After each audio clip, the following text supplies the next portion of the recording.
Hi there, and welcome to this week's edition of Top End Track Talk. I'm Andrew O'Toole, and today we'll be having a look at Day 2 of the Darwin Cup Carnival with the feature the $60,000 Asian United Food Service Chief Minister's Cup.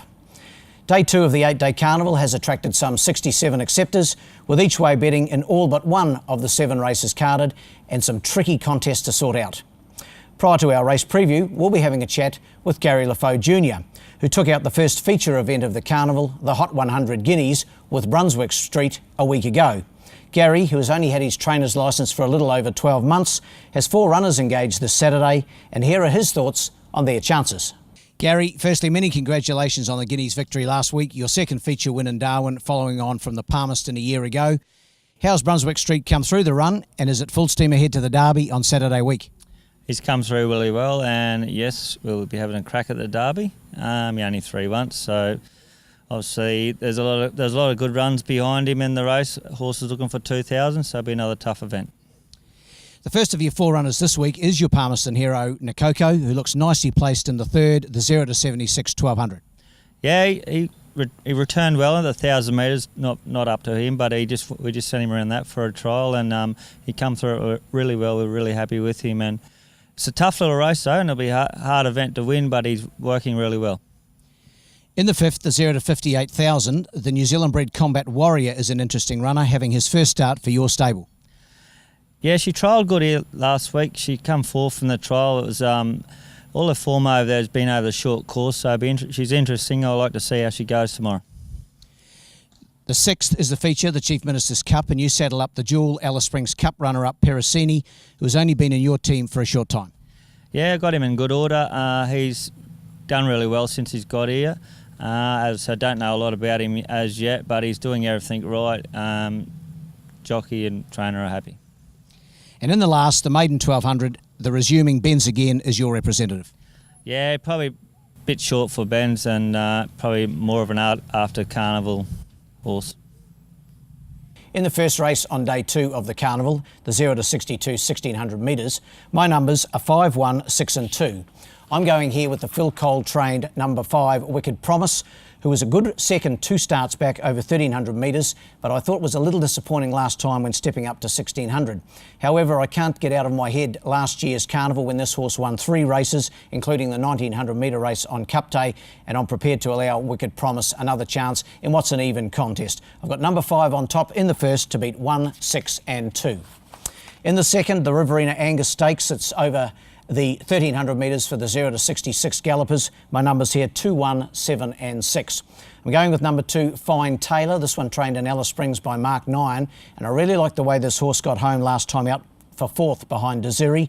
That was on the 23rd of June. This New Zealand bred certainly looks a promising type, and I've got him on top ahead of numbers 1, 7 and 6. Those numbers 2, 1, 7 and 6.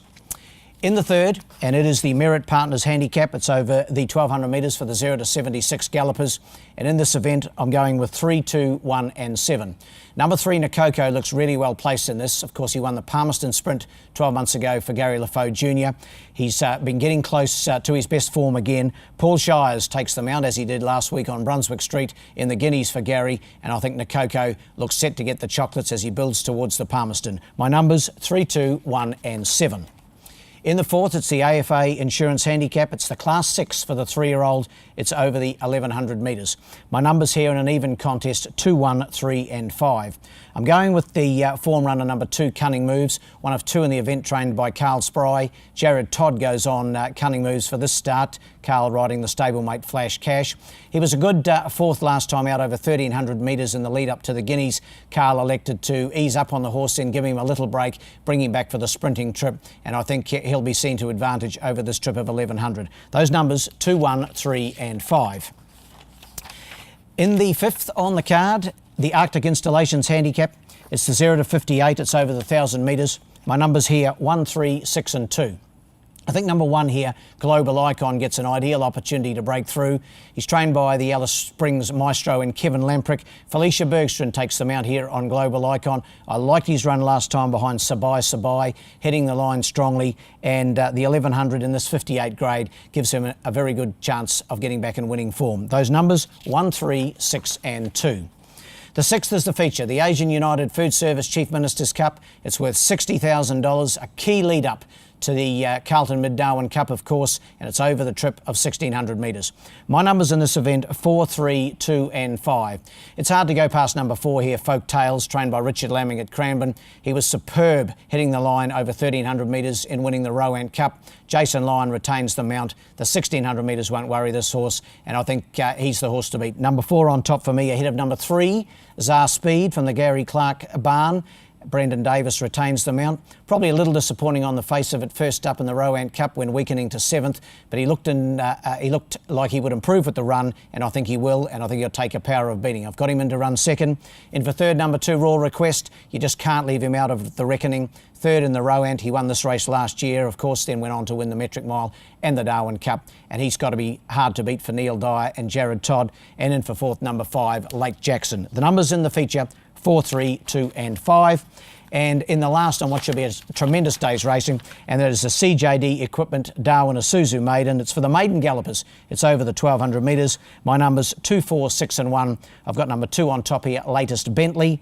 Jared Todd for Neil Dyer. I thought his last start effort here, in fact his only 2 runs here this time have been good, and I think he gets a big chance to break through in his maiden on Saturday.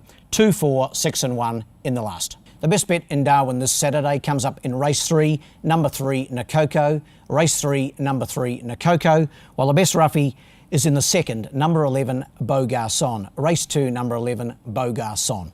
That wraps up this edition of Top End Track Talk, but we'll be back again early next week in advance of day 3 of the Carnival, which is Bridge Toyota Ladies' Day, set down for the 18th of July, where I hope to be joined by the Carnival Ambassador, Rochelle Adams. In the meantime, good luck and good punting.